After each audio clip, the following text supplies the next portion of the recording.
menyanyikan lagu kebangsaan Indonesia Raya. Hadirin dimohon untuk berdiri.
Dipersilahkan untuk duduk kembali.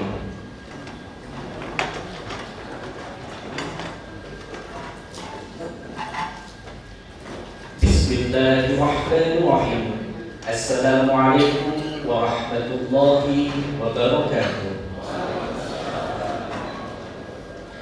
Alhamdulillah, alhamdulillahilladzi hadana lihada wa ma kunna linahtadiya laula an hadana Allahumma salli wa sallim wa barik ala al-habibil Mustafa Sayyidina Muhammad sallallahu alaihi wasallam wa ala alihi wa ashabihi, amma ba'd.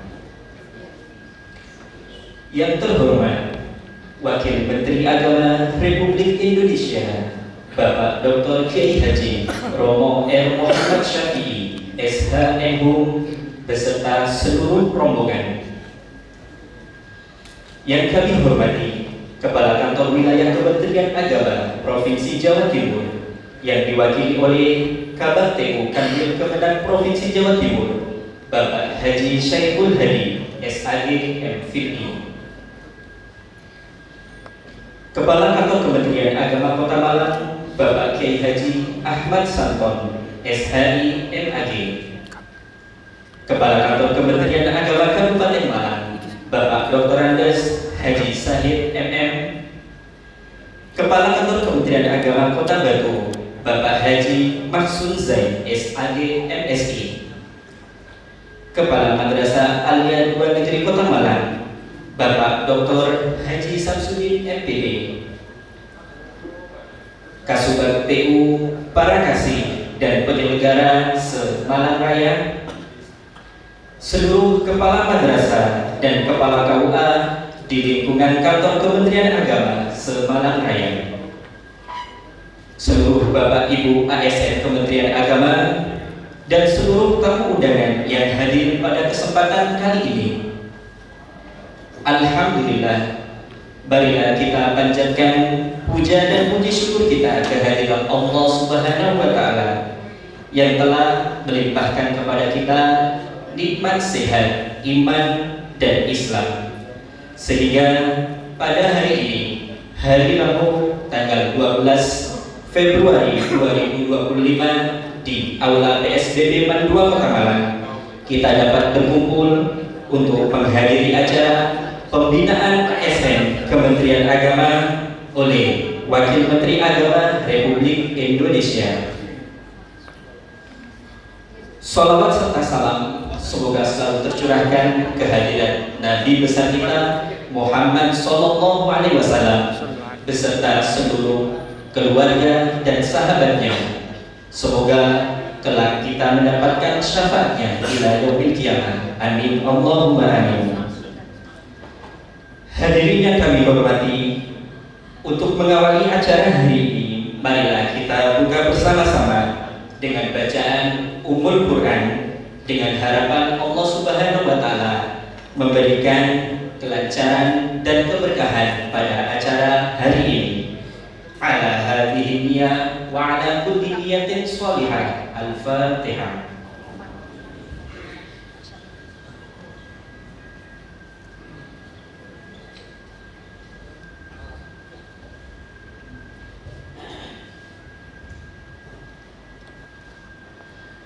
Amin amin ya rabbal alamin. Untuk menambah keberkahan dalam acara ini, marilah kita dengarkan lantunan ayat suci Al-Quran yang akan dibacakan oleh Al-Ustaz Muhammad Muhlis MPDI. Kepada yang bertugas dipersilakan.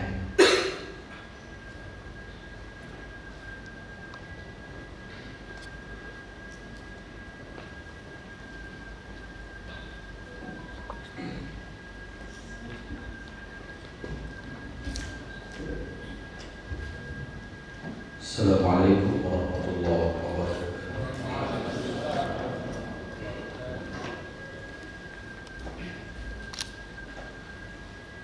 A'udzu billahi minasy syaithanir rajim.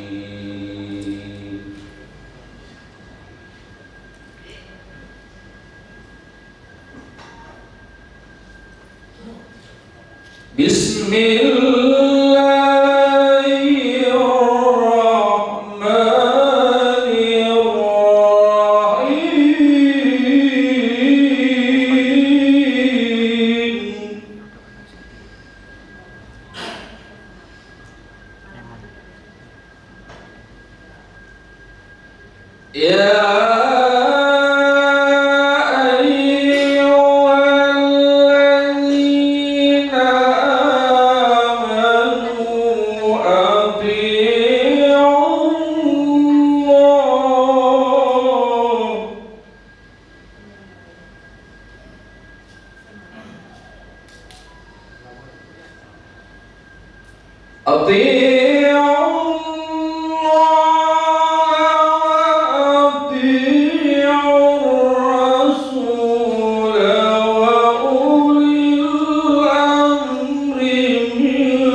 Sadaqallahul azim wa sadaqa rasuluhun nabiyul karim wa nahnu ala dzalika minasyahidin wasyakirin.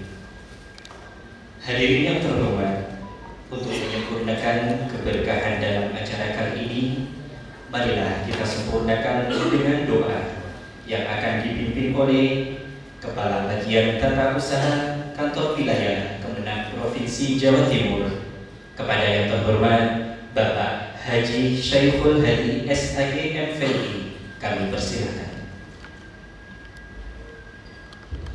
Assalamualaikum warahmatullahi wabarakatuh. Izin kami pimpin doa untuk acara agama Islam, saudara-saudara kami yang berkeyakinan untuk dapat menyesuaikan. Bismillahirrahmanirrahim. Alhamdulillahirabbil alamin. Allahumma shalli wa sallim wa barik ala sayyidina Muhammadin wa ala alihi wa sahbihi ajma'in. Allahumma shalli ala sayyidina Muhammadin sholatan tatma'innu biha qulubana wa tarfa'u biha darajatina wa tahdi biha qawmana wa tukhlisu biha qulubana wa tudkhiluna biha uluman laduni wa tukrimuna biha bis-sa'adah wal karamah ma'a dhurriyyatina wa tuksiru biha amwalana wa awladana wa abbana wa tarzuquna. Allahumma tamam limanika tamam rahmatika tamam fadlik wa sholli wa sallim wa barik alaihi wa ala alihi wa sahbihi wasallam. Allahumma yassir lana umurana wa taqabbal minna wal akhirah. Allahumma inna nas'aluka ma sa'alaka min nabiyyina Muhammadin sallallahu alaihi wasallam wa na'udzu bika masta'adha min nabiyyina Muhammadin sallallahu alaihi wasallam. Antal musta'an wa ilaika al-balagh wa la hawla wa la quwwata illa billahi al-'aliyyil 'azim. Ighfir lana dhunubana wa kaffir 'anna sayyi'atina wa tawaffana muslimin. Rabbana atina fid dunya hasanah wa fil akhirati hasanah wa qina adzabannar. Sallallahu ala sayyidina Muhammadin nabiyyil wa ala alihi wa sahbihi wasallam. Subhana rabbika rabbil izzati amma yasifun wa salamun alal mursalin. Alhamdulillahi rabbil alamin. Assalamualaikum warahmatullahi wabarakatuh.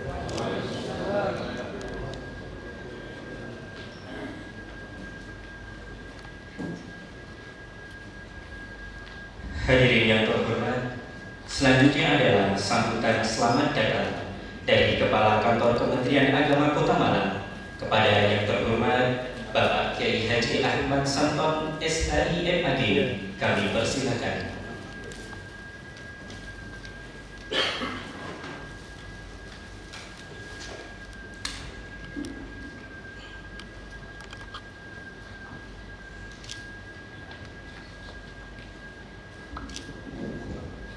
Assalamualaikum warahmatullahi wabarakatuh. Bismillah, alhamdulillah, la haula wa la quwwata illa billah. Yang terhormat Bapak Wakil Menteri Agama Bapak Kiai Haji Romo Raden Muhammad Syafi'i SHMU, berkenan Kota Malang dan Kemenang Kabupaten dan Batu, yang kami hormati staf khusus Wakil Menteri Agama Ibu Nona Erwin Sution,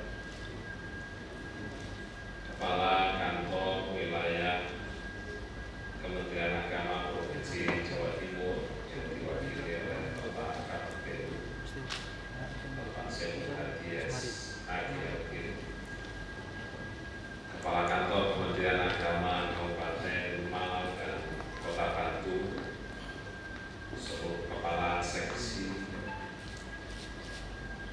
dari Kota Malang, Kabupaten Malang maupun Kota Batu,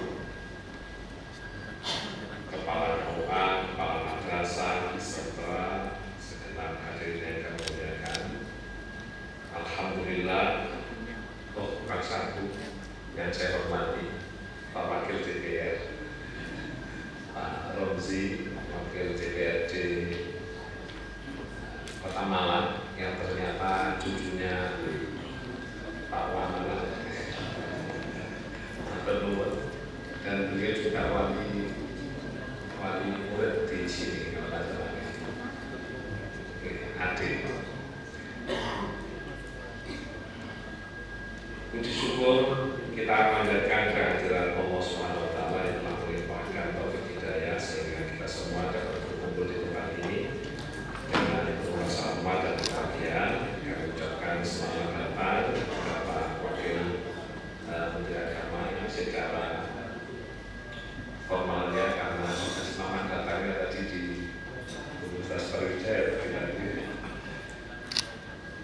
beserta jajaran yang mendampingi di Manko Kota Malang, karena Bapak merupakan kehormatan dan motivasi bagi kami semua, khususnya jajaran Kementerian Agama di Malang Raya. Malang Raya ini ada Malang Kota Malang, Kabupaten Malang, dan Kota Pati.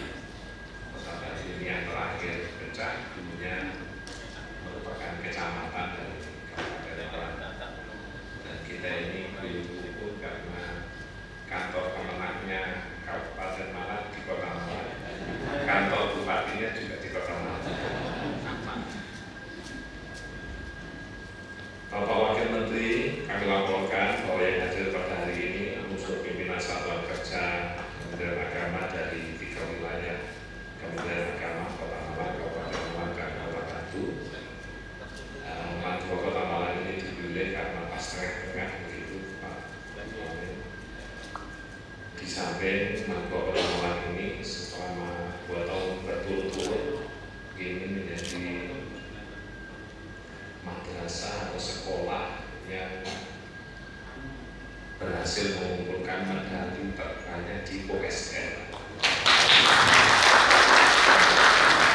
pada 2023 dan 2024. Jadi karena OSN juga kompetisinya dengan sekolah umum. Dan Mantua Kota Malang ini menjadi satu-satunya satker di Jawa Timur yang sudah WBK mendapatkan predikat wilayah bebas dari korupsi.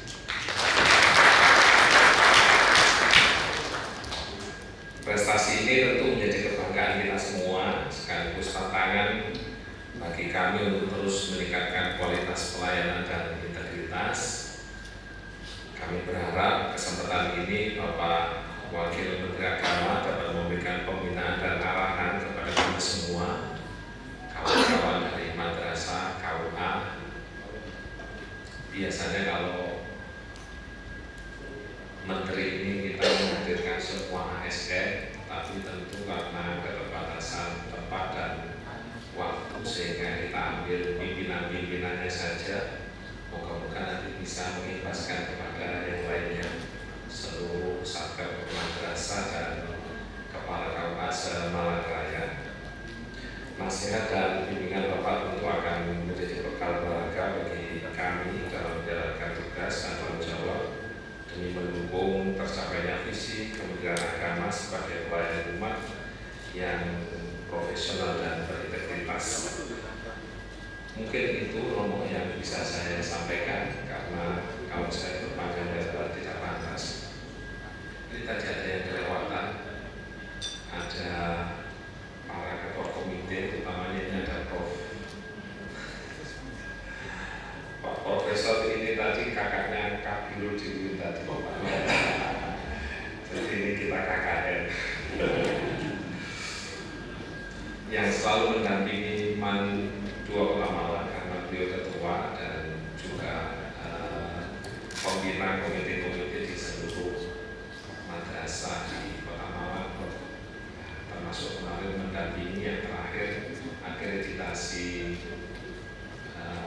perpustakaan, sumber bukunya dari beliau sehingga kita memenuhi akreditasi mendapat akreditasi A. Sinergi yang seperti tadi disampaikan Pak Wayen di 3 tempat kita terus upayakan, sehingga kita berharap yang berprestasi tidak hanya Mantua Kota Malang, tapi juga tahun ini ada MAN 1 dan PTSN 1 yang sekarang juga sedang berusaha mencapai proses wilayah bebas dari korupsi. Dan di Malang ini dua-dua semua, jadi MAN-nya 2, PTSN 2, MIN-nya juga 2, dan semuanya alhamdulillah, termasuk yang di Hulu siswa-siswi se-Indonesia. Ini tadi kabarnya dari Pak Kepala Madrasah, MAN 2 ini menerimanya sekitar 250, yang daftar sudah hampir 1.700.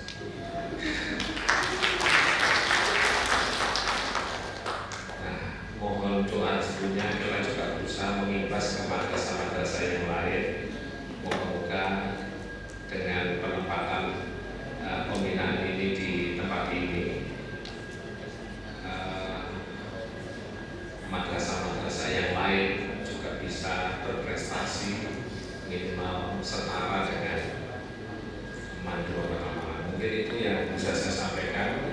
Kami mohon dengan sangat pembinaan untuk kami semua ASN sampai taatan kepada pimpinan, dan moga-moga pertemuan kita pada hari ini memberikan keberkahan kita semua. Romo selaku pemenang semoga senantiasa diberikan kesehatan dan kekuatan untuk terus mendampingi Kementerian Agama menjadi institusi percontohan bagi seluruh kementerian di Indonesia. Ini yang bisa saya sampaikan. Mohon maaf. Assalamualaikum warahmatullahi wabarakatuh.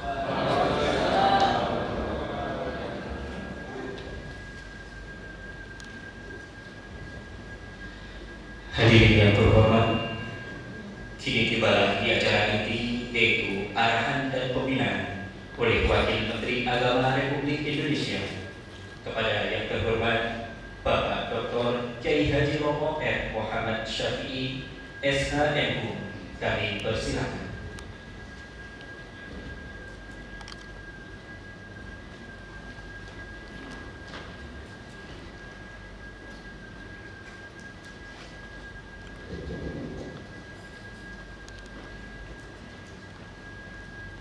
Bismillahirrahmanirrahim. Assalamualaikum warahmatullahi wabarakatuh.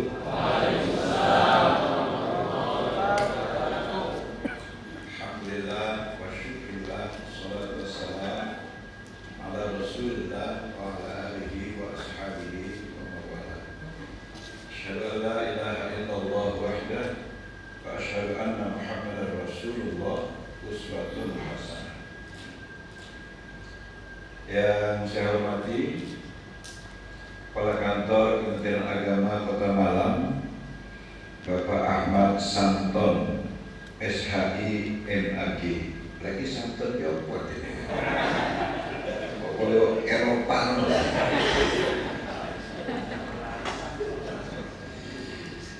Yang saya hormati Kepala Bagian Tata Usaha Kanwil Jawa Timur, Bapak Syekhul Hadi, SAG MPII.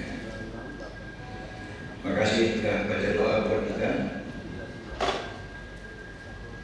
Kemudian Kepala Mandua Malang, Bapak Dr. Samsudin MPD.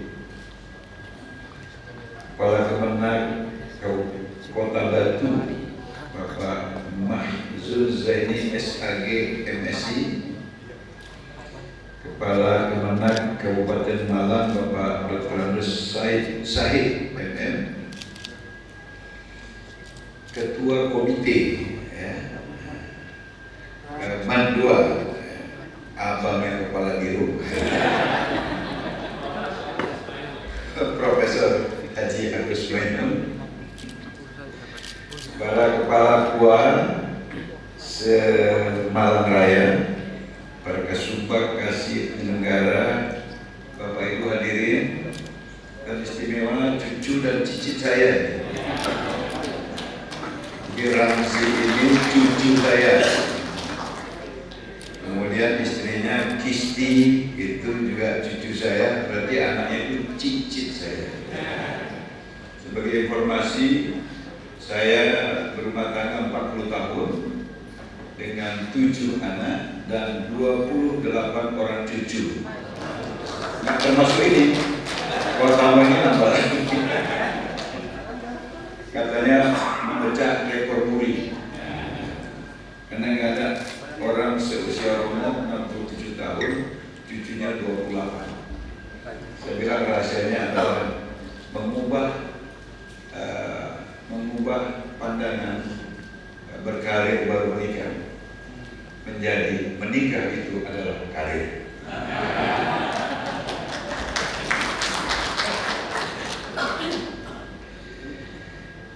Bapak Ibu yang saya hormati, bahwa Kementerian Agama dari Kementerian Agama Republik Indonesia, berada dalam wilayah kerja yang menjadi tupoksi Kementerian Agama.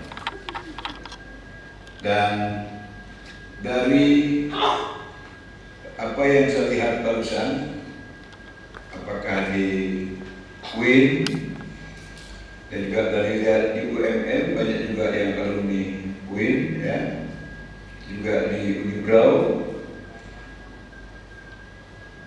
Sementara saya punya kesimpulan bahwa kehidupan keagamaan, perkembangan akademik atau pendidikan di Kota Malang ini adalah sesuatu yang patut diberi apresiasi. Apalagi informasinya bahwa MAN 2 Kota Malang ini masuk MAN yang berprestasi dalam standar nasional Indonesia. Dan tadi saya surprise benar Pak Prof, disambut oleh siswa berprestasi. Saya kira entah 5-6 orang, tapi panjang barisannya. Dan selempangnya sama, berprestasi. Ini sesuatu yang membanggakan, ya. Dan ini merupakan kado istimewa juga buat saya berkunjung ke Malang, karena bertemu dengan Satker yang berhasil mencetak generasi unggul untuk Indonesia Emas 2045.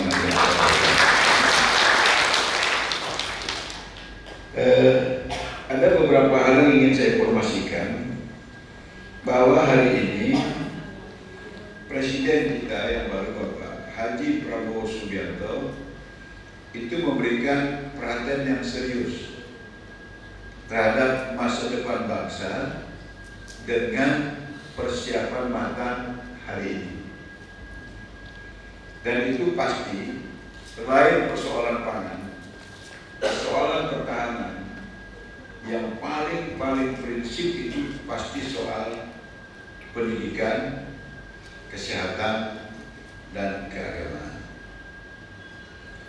Kita di Kementerian Agama sekali kerja itu sudah meliputi beberapa aspek. Aspek pendidikan, aspek keagamaan, dan aspek yang terpenting sebagai perekat persatuan dan kesatuan bangsa. Dalam aspek pendidikan, Pak Prabowo itu memberikan perhatian yang sangat luar biasa. Saya selalu mengulang cerita, beliau ini nggak pernah mau menyinggung pekerjaan orang, tidak mau menyinggung apalagi perasaan orang. Tapi begitu cerita tentang pendidikan, dia nggak lupa statementnya menyinggung orang lain. Begitulah perhatian. Itu kabinet Bapak itu terlalu gemuk.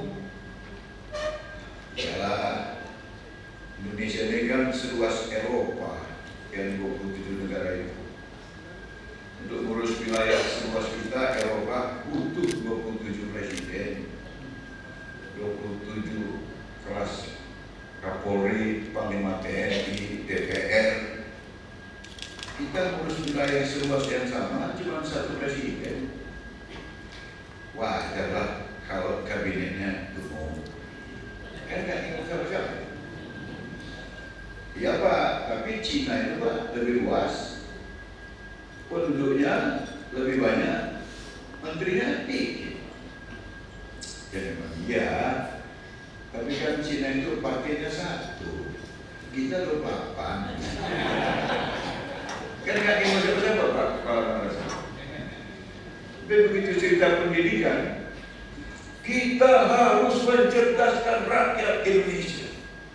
Karena itu, pendidikan harus kita tingkatkan. Saya akan membangun 330.000 rumah sekolah di seluruh Indonesia. Karena untuk apa membangun jalan tol kalau rakyatnya bodoh? Pasti dia kaget juga, jalan tol yang bangun kan? Maksudnya, begitu masuk wilayah pendidikan, akhirnya dia nyinggung juga gitu. Sampai tugasnya. Jangan bisa Bapak Ibu lihat anatomi keseriusannya. Pertama, dari sisi pengelolaannya, kementeriannya dia mekarkan. Dari satu Kemendikbud menjadi 3 kementerian. Kemendikbud yang memimpin 1 menteri, nggak profesor. Toki apa? Toki Gojek. Nggak mau dipanggil Pak Menteri, tapi Mas Menteri. Yang kembangkan dari 3 kementerian. Dikti Risandai, 3 profesor yang memimpin. Dikdasmen, 2 profesor, 1 doktor. Baru kebudayaan, 2 profesor di bidangnya, Fadlizon dan Giring Ganesa. Dari sisi fisik sekolah itu pidatonya, dia akan memperbaiki dari rehab ringan, sedang, berat sampai pembangunan yang baru 330.000 sekolah di Indonesia. Guru-gurunya dia naikkan honornya dengan air mata karena dia masih percaya walaupun dinaikkan masih belum memenuhi kebutuhan. Gurunya juga honornya dinaikkan. Muridnya supaya mudah nangkap pelajaran, murid harus sehat. Supaya sehat dia harus bergizi sehingga otaknya bisa menerima mata pelajaran, bisa bangun pagi, bisa sholat subuh, bisa senam segala macam. Komprehensif. Terus outputnya dia siapkan swasembada pangan, swasembada energi, hilirisasi, industrialisasi. Itu kemana? Lapangan kerja. Jadi nggak anak disuruh sekolah, tapi habis sekolah nganggur. Disuruh sekolah, disiapkan lapangan kerja. Ya, sawah aja Pak, dia cetak 3 juta hektar. Kalau 1 hektar, 4 orang saja pekerjanya. Sudah terbuka lapangan pekerjaan untuk 12 juta penduduk Indonesia. Itu masih di hulu. Belum di hilirnya, ada gilingan padinya, ada marketingnya, macam-macam. Belum lagi minyak dari sumber yang terbarukan. Selama ini kita beli minyak ke luar negeri tiap hari 1,2 juta barel. 2028 target beliau, kita berhenti membeli minyak, kita produksi sendiri dari sawit, dari singkong dan rumput laut. Bahkan yang berjalan 2032 Indonesia menjadi pengekspor minyak terbarukan terbesar di dunia. Ini kan lapangan kerja, hilirisasi perikanan, hilirisasi tambang segala macam. Jadi dia benar-benar menghitung untuk Indonesia Emas 2045 menghadapi ledakan tenaga kerja bonus demografi 2030. Beliau nggak main-main. Betul-betul serius. Betul-betul serius. Dan beliau hari ini mencoba menghilangkan kemungkinan berutang lagi dengan efisiensi. Nanti efisiensi kita bahas terakhir. Kan takut di awal belum udah stres duluan itu.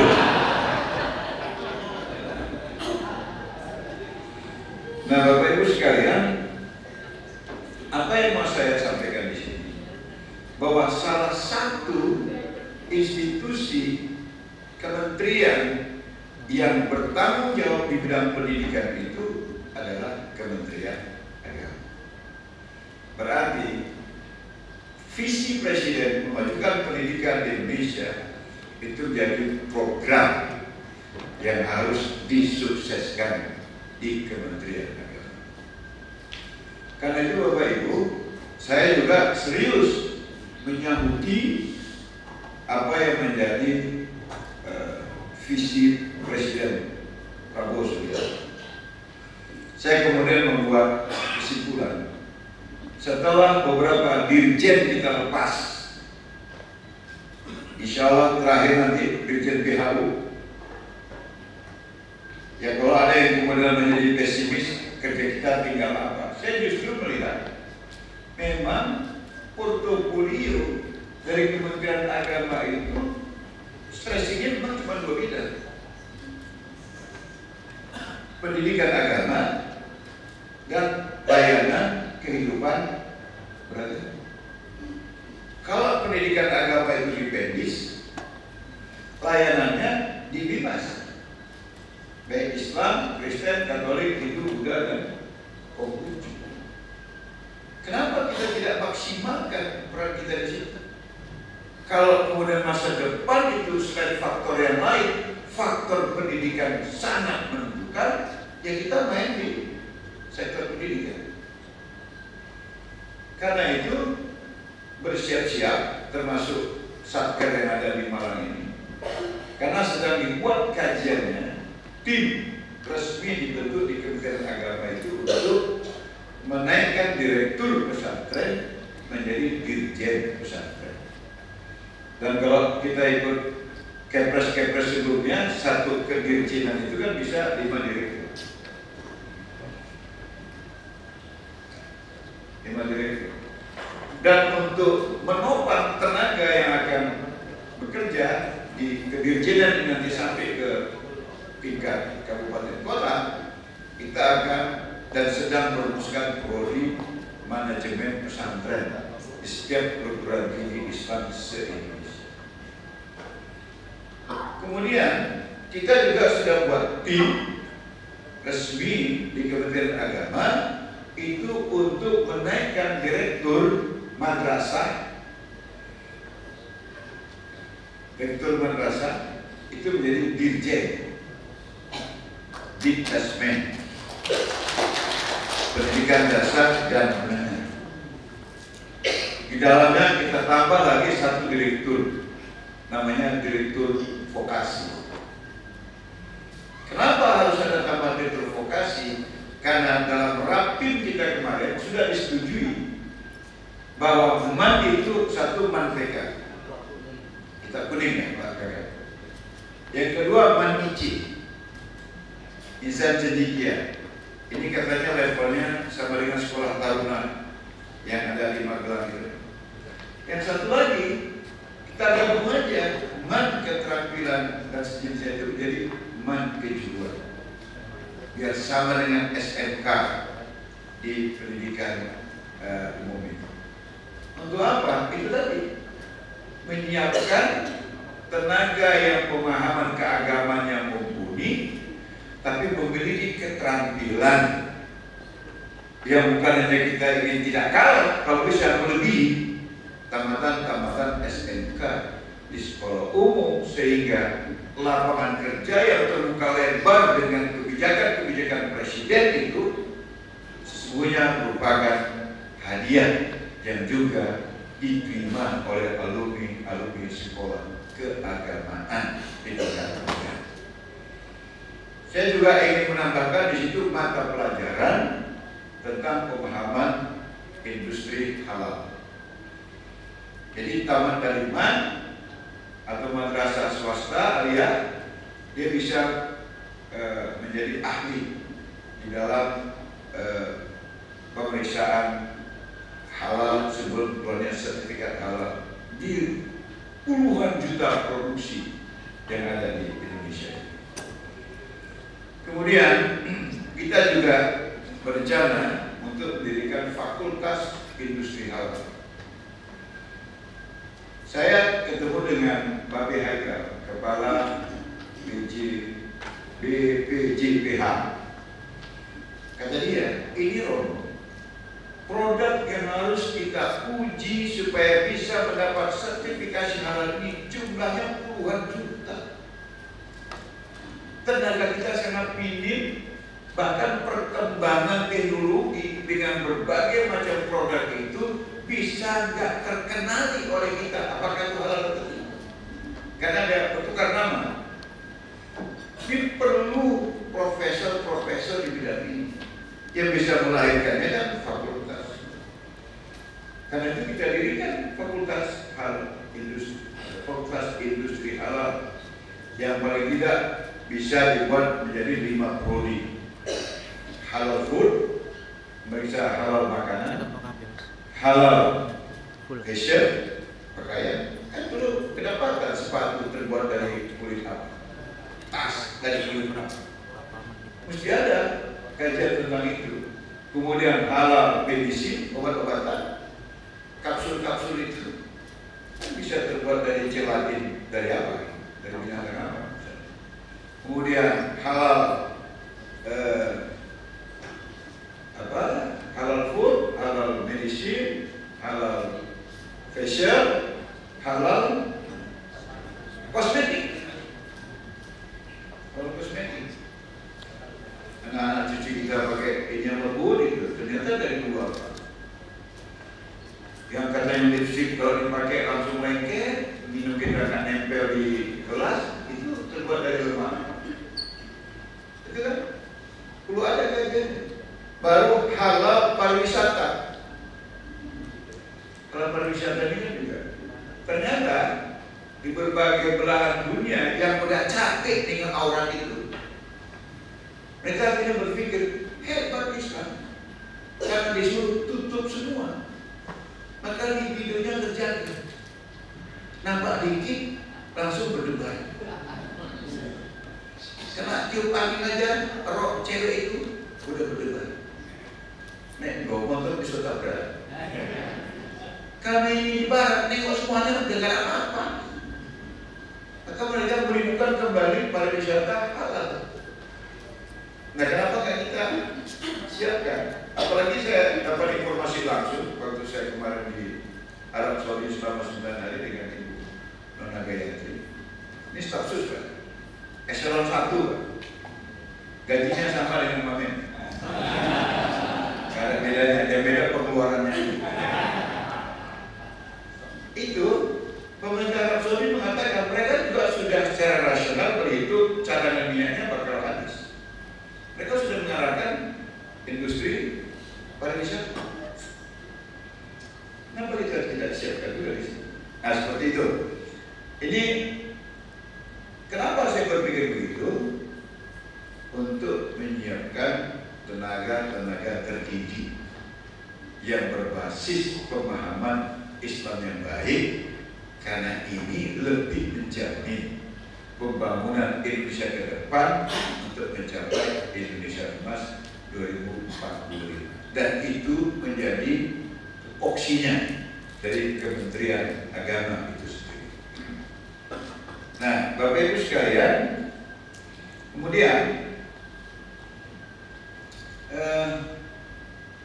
ada pesan khusus dari Presiden waktu menempatkan saya di Kementerian Agama ini, yaitu dalam tanda kutip bersih-bersih.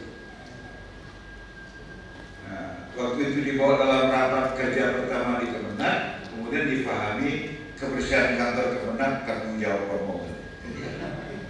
Ya, sekarang saya datang kemana-mana saya isi dulu, periksa. Nah, kalau masuk ke ruangan direkturnya saya buka kamar tidurnya gitu-gitu. Sampai nanti ada satu konkretisasi di otak saya apa punya selebarannya, SE-nya, surat edarannya, untuk bisa memperbaiki kondisi yang saya saksikan di seluruh Indonesia. Saya sudah hampir separuh Indonesia, 3 bulan. Beberapa di antaranya karena takut dianggap banyak yang pakai perjalanan dinas, saya balik sendiri. Saya bilang gak ada yang bisa menghentikan saya bertemu langsung untuk mendapatkan feel terhadap satker saya di daerah, dan untuk tidak membebani keuangan negara, berbagai antaranya saya tanggung sendiri. Betul ya, Bu Kastri? Nah,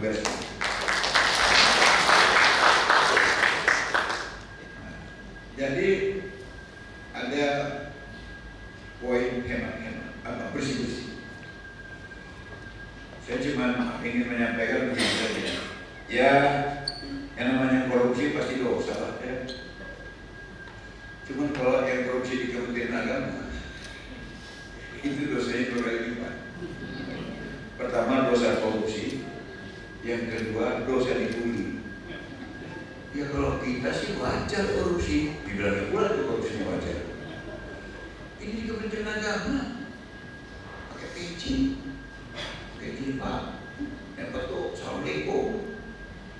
Yang pidatonya pakai ayat-ayat korupsi. Itu dosa jadi orang. Kenapa membuat orang lain berdosa? Itu kan dosa juga. Itu kan berdosa dia. menggibah kita, tapi dia menggibah itu akibat kelakuan kita. Makanya dosanya 2 kali lipat. Saya tidak ingin tidak ingin merinci lebih dalam, karena bapak-bapak yang sudah lama di birokrasi ini pasti paham maksud saya. Saya aja masih baru di birokrasi udah paham. Saya ini 66 tahun politisi. Terakhir saya anggota DPR RI di Komisi 3. Nah, dari DPR RI saya jadi Wakil Menteri Agama. Dan di sini saya baru 3 kali gajian. Maksudnya masih anyar gitu loh. Tapi saya mau belajar. Saya belajar terus, dan mungkin saya jarang di kantor. Saya ke menteri ini, saya ke menteri ini, saya ke badan itu, saya ke lembaga ini. Semua diskusi saya membawa kepentingan apa yang menjadi tupoksi kita di Kementerian Agama. Maka lahir tadi pikiran-pikiran itu. Tadi belum saya sampaikan, tim tadi itu sudah saya diskusikan di Menpan, di Bappenas, dan alhamdulillah Bappenas mendukung, dan mereka juga bikin tim. Nanti akan ada pokja antara tim Kementerian Agama dengan timnya Bappenas. Insya Allah tahun ini bisa kita realisasi. Insya Allah. Bapak senang gak ini? Oh, tanggal kalau senang. Dan jangan lupa Kementerian Agama ini mendapat penilaian yang terbaik saat ini. Kalau BPK-nya Maluman 2, tapi predikat terbaiknya nasional, Pak. Makanya bersih-bersih tadi mungkin bisa menjaga posisi kita sebagai kementerian terbaik di Indonesia. Paling tidak untuk 100 hari kerja Kabinet Merah Putih. Kemudian Bapak Ibu sekalian, saya ingin ingatkan tentang guru-guru di madrasah dan pesantren. Kementerian Agama itu sudah berhasil membuat skema semua guru madrasah dan pesantren yang terdaftar di Kementerian Agama, termasuk guru-guru agama Kristen, Katolik, Hindu, Buddha, dan Konghucu, itu jumlahnya 269.000, ikut PPD dan selesai dalam 2 tahun habis. Jadi dimulai ini PPD 2025, 5 angkatan ya, itu menghabiskan separuh dari 629.000 itu. Berarti tahun depan itu sudah sertifikasi. PPD tahun ini kan tahun depannya sertifikasi, karena perlu menambah anggaran KPBN untuk kota mereka. Separuhnya itu di 2026 dan sudah mendapat tunjangan sertifikasinya di 2027. Jadi jangan ada lagi yang belum terdaftar. Kalau memang masih ada, mohon dibantu. Mohon dibantu, jangan dibilangnya salah DP lah. Saya lihat pendaftaran gak daftar ya, kalau kurang kita bantu. Karena ini ada diskusi yang menyedihkan kami kemarin dengan tokoh di Kementerian Diktasmen. Karena ternyata kemarin mungkin saya ikut apa, Bu Astri, menerima mahasiswa baru jalur undangan. Jalur prestasi itu kan nyangkut di Kementerian Agama 41 madrasah, dan itu madrasah unggul. Anak-anaknya kan memang hebat itu. Ternyata di SMA, SMK sana juga masih ada berapa? 17 sekolah. 17 sekolah yang juga berbeda. Bedanya begitu kepala sekolah yang datang ke kementerian itu bukan wilayah kami, itu wilayahnya Dikti. Jadi sampai itu ditutup, murid-murid yang cerdas dari sekolah itu tidak masuk bagian dari calon mahasiswa jalur prestasi. Di kita malah yang belum terdaftar itu 41. Apa pusat umat? Ribuan. Tapi kemudian diberitahu saya, ini di mana penyelesaiannya? Di Dikti. Ya udah, saya datang ya di Dikti. Emang enggak kerjaan saya itu. Tapi untuk menyelamatkan anak-anak itu, maksudnya gitu ya. Kita jangan salah siapa. Yang penting anaknya selamat. Kita kasih makan biar anak cerdas, bisa berprestasi. Ini anak udah cerdas, terseleksi, nggak bisa lanjut. Saya jumpai itu. Ya dengan segala macam diplomasi lah. Ya udahlah Pak, yang penting anak-anak ini ada kepala sekolahnya yang lelet. Kita pastikan kalau karena lelet kepala sekolahnya kita ganti. Mana itu yang kepala sekolah lelet? Hah?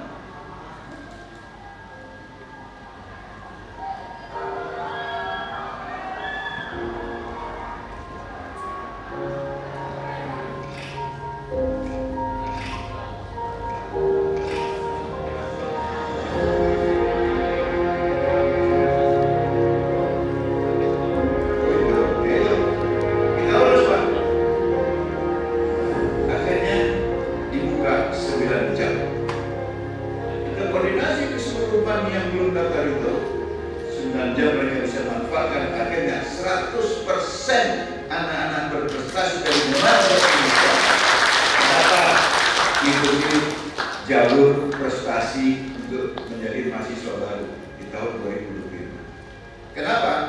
Saya bilang kalau pucuk pimpinan di sebuah kementerian itu ya jangan duduk di kantor.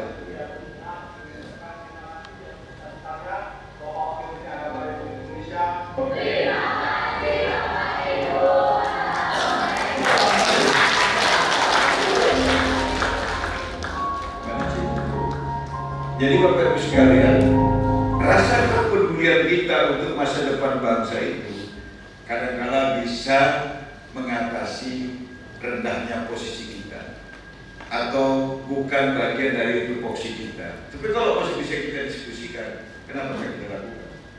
Itu yang kami kerjakan. Alhamdulillah semuanya bisa terdaftar. Sementara ada 17 sekolah menengah umum itu sampai hari ini muridnya tidak tinggi.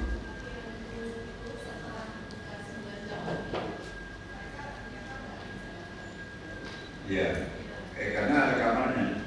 Ini kamar mandi. Jadi Bapak Ibu sekalian, ini yang 2 poin pertama. Sekarang yang terakhir tentang efisiensi. Mulai ditekan juga ya. Nah Bapak Ibu, jadi sebenarnya efisiensi ini sekarang udah mulai ramai. Saya minta kita ikut bergerak. Di luar negeri kan yang selalu mengejek Pak Prabowo nggak mungkin bisa membuat pertumbuhan ekonomi 8%. Hari ini sedang bersorak-sorai membangun sebuah tech mine. Indonesia sedang bangkrut. Padahal yang dilakukan Presiden itu mencegah bangkrut. Kenapa? Jatuh tempo pembayaran bunga utang kita tahun ini itu 600 triliun. APBN kita cuma 2000 sekian. Dipotong 600 triliun untuk bayar bunga utang. Saya nggak tahu, kemungkinan tahun ini juga cicilan pokoknya. Ya kalau Presiden ini mau cari enak ya gampang, ya cari utang baru kan. Tapi dia bilang kita ini kalau dulu kan bisa gali lubang, tutup lubang. Sekarang gali lubang, mau ditutup jurang nggak bisa. Karena itu kita harus menghemat, kita harus mandiri. Kita mau swasembada, kita mau hilirisasi, industrialisasi, tapi kita masih utang, itu ironis. Makanya dipotong. Kementerian Agama termasuk itu transfer daerah, berarti kena ke sini juga. Itu dipotong. Pertama perjanjiannya 1,3 triliun. Ditambah lagi kemarin permintaannya 14 triliun. Berarti kalau digabungkan 15,3 triliun. Memang di peraturan menterinya itu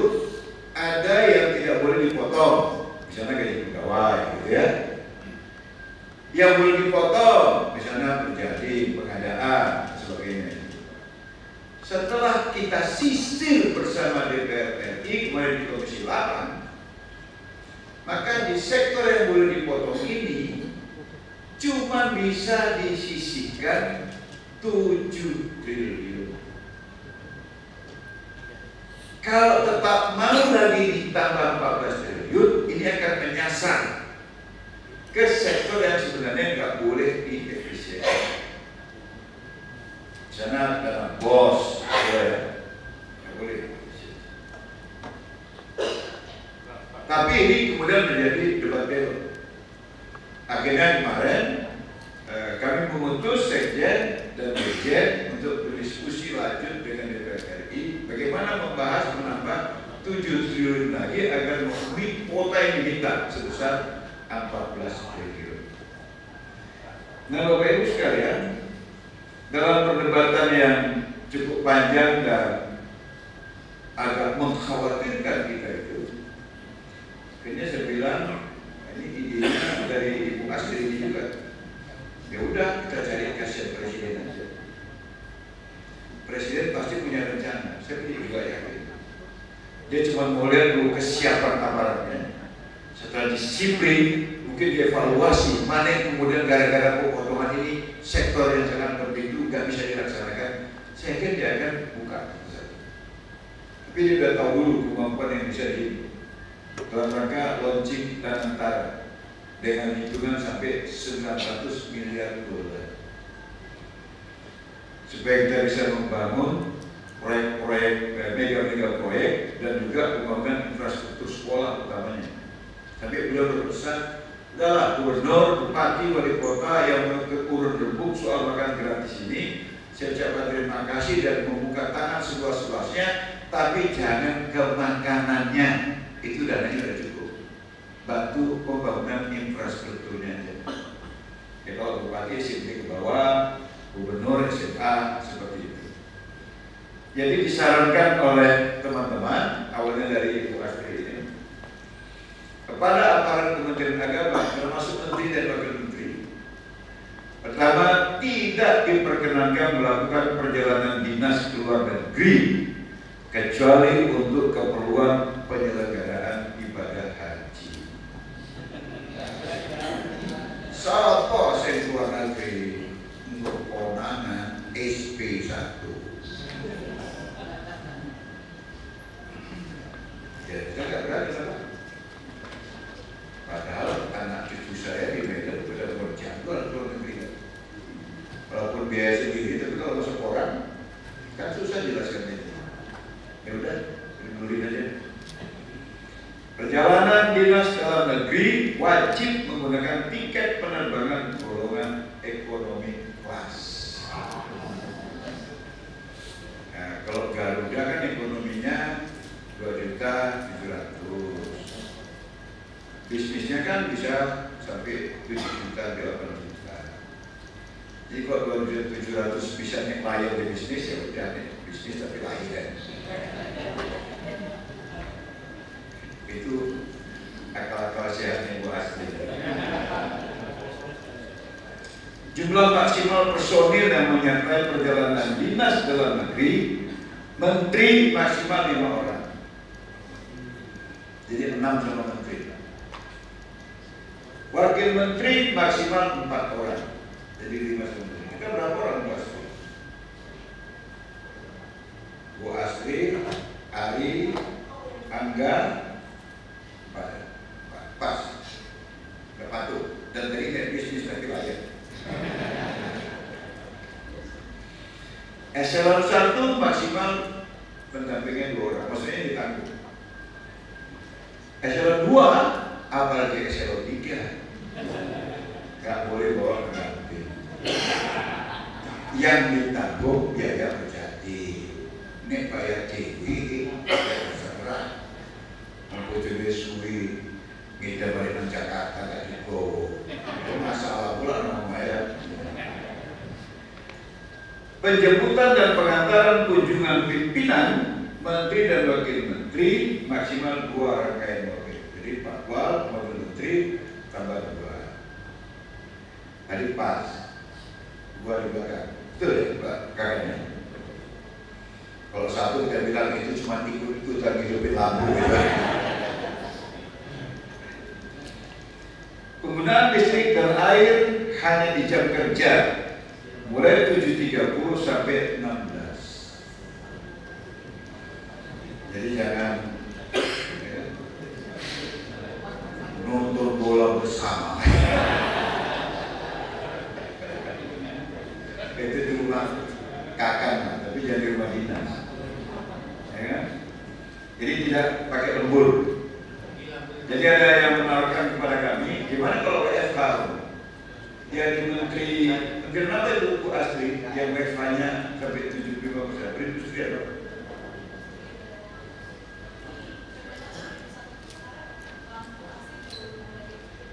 Ya, obat itu semalam panas ya. Ya, AC-nya itu hidup mati sendiri. Bos-bosnya terlalu tapi kok panas, kayak AC-nya mati. Kemudian melakukan penghematan penggunaan listrik juga berlaku di rumah dinas pejabat kementerian. Jadi Bapak kalau ke rumah saya, lampunya akan dihidupkan semua, itu dalam rangka efisien. Meminimalisasi pertemuan yang bersifat tatap muka dan memaksimalkan rapat daring kecuali rapat tatap mukanya tidak terbebani oleh biaya perjalanan dinas. Boleh. Tapi kalau pakai biaya sebisa mungkin dihindari, Zoom aja. Kemudian bijak dalam menggunakan prasarana. Makanya Pak, ini kalau Bapak bikin di hotel, saya katakan, karena saya menganjurkan setiap pertemuan di lingkungan Kementerian Agama kita maksimal menggunakan aset Kementerian Agama, jadi tidak berbayar. Tapi kalau nggak bayar sama sekali ya budget juga ya, nggak boleh kasih waktu bersihan, nah gitu lah boleh. Ini beberapa usulan dari tim saya yang nanti dalam waktu dekat saya akan rapat kerja dengan Sekjen. Kalau setuju ini menjadi surat edaran. Jadi paling enggak sebelum jadi surat edaran kita semua sudah dapat bocoran. Kira-kira efisiensi yang bakal dilakukan seperti itu. Yang pasti biaya cetak piagam apa segala macam kan dipotong sampai 70 sekian %. Tadi pasien dikasih sama saya itu sisa-sisa anggaran tahun yang lalu itu ya. Ada tadi plakat gitu-gitu. Itu dikurangi sampai 72%. Atau mungkin karena saya wamen aja, saya masih dikasih. Inilah Bapak Ibu beberapa hal yang saya anggap penting saya sampaikan dalam pembinaan hari ini. Yang pertama, intinya saya ingin mengatakan dalam proses efisiensi ini, mari sama-sama kita tetap menjaga semangat kerja. Dan isu-isu yang melemahkan program ini, itu tolong sama-sama kita hadap. Karena Presiden gak mengambil keuntungan Rp1 pun. Jadi kekurangan biaya makan bergizi itu gak diambil dari APBN Pak. Itu dari upaya beliau. Misalnya bikin resah juga itu karena beliau mengatakan koruptor-koruptor di masa yang lalu balikkan uang korupsimu 70% aja dimaafin. Kan diributi Pak kan? Ini pemberantasan korupsi macam apa ini? Yang lalu kan di OTT dong, ditangkap dong. Saya yang 8 tahun di Komisi 3 cepat paham, maka saya tularkan pemahaman ini. Memang masa yang lalu itu Pak, OTT rame dan umat Islam emosional, penduduk Indonesia emosional, merasa puas nih orang dipamerin, ditangkap pakai baju kuning segala macam itu. Tapi yang mau saya kasih tahu, recovery asetnya, pengembalian uang negaranya jauh di bawah uang operasional yang kita gelontorkan untuk aparat penegak hukum itu. Jadi uangnya kita kasih 10, yang merasa ditangkap baliknya 2. Dan itu apa gara-gara bahwa ini kan ke depan ini kita harus tegas. Contoh, kemarin ada yang korupsi 300 triliun dihukum 6 tahun setengah. Dia bilang 50 tahun, kan ada gini-gini. Dan Jaksa Agung setuju. Ini untuk koruptor di masa yang lalu. Dan dia sekarang udah berhenti korupsi. Tapi kan uangnya masih ada. Kok 70%? Ya 30% mungkin udah dibikinnya juga memang ke masjid. Ada juga akan pernah bikin tipu kasih proposal sama dia kasih juga. Kita pun udah lupa sama siapa mintanya. Gitu. Ya udahlah. Yang penting 70% masuk. Dan itu bisa menjadi backup dana pembangunan kita di Indonesia. Dan jauh di atas biaya yang kita gelontorkan untuk operasional aparat penegak hukum. Saya kira lebih efektif. Jadi yang gini-gini, ini yang perlu saya datang menyampaikan supaya kita nggak terbawa random. Karena kita ini aparat negara yang harus sama-sama mengamankan. Apalagi isu-isu yang bisa membuat orang emosional kan banyak. Isu teritorial bisa bikin orang marah. Isu etnis bisa bikin marah. Isu ini, isu, tapi yang paling rentan itu adalah isu keagamaan atau isu yang disebarkan oleh tokoh-tokoh agama. Maka ini menurut saya harus sama-sama kita redam supaya perjalanan pembangunan yang sudah mulai nampak arahnya ini bisa selesai dan mencapai sasaran pada waktunya. Kalau saya Pak, terus terang saya melihat apa yang dilakukan oleh beliau itu membuat saya semakin tidak berhenti mendoakannya. Dia tidak mengambil keuntungan sedikit pun. Bahkan untuk dana makan bergizi itu, saya tanya sama Profesor Dadan ini, kan dananya belum masuk, itu bangun berapa dari hamba Allah. Menteri Keuangan lewat, Allah, Pak Prabowo. Dia pakai uang dia. Begitu Januari kemarin sudah bisa recovery karena APBN sudah mulai gelontor, mau dipulangi sama Profesor Dadan. Itu apa? Berapa? Dari dia pakai enak lagi. Pakai uang 100 aja. Emang dia sudah selesai dengan dirinya. Dan kalimat dia yang membuat saya terharu adalah saya mewakafkan diri saya untuk rakyat Indonesia. Saya baru bahagia mati kalau melihat orang-orang melarat, orang teraniaya, orang-orang miskin tersenyum karena sudah bisa menikmati kesejahteraan. Jadi kalau ini pun yang dia lakukan, saya merasa ini hanya menunggu waktu saja untuk kemudian kita bangkit sebagai bangsa yang hebat. Terima kasih. Mohon maaf. Assalamualaikum warahmatullahi wabarakatuh. Terima kasih Mas. Oke. Terima kasih kami sampaikan kepada Bapak Wakil Menteri Agama Republik Indonesia atas arahan dan pembinaan yang telah disampaikan. Semoga apa yang telah disampaikan menjadi motivasi dan inspirasi bagi kita semua untuk menjalankan tugas sebagai ASN di lingkungan Kementerian Agama.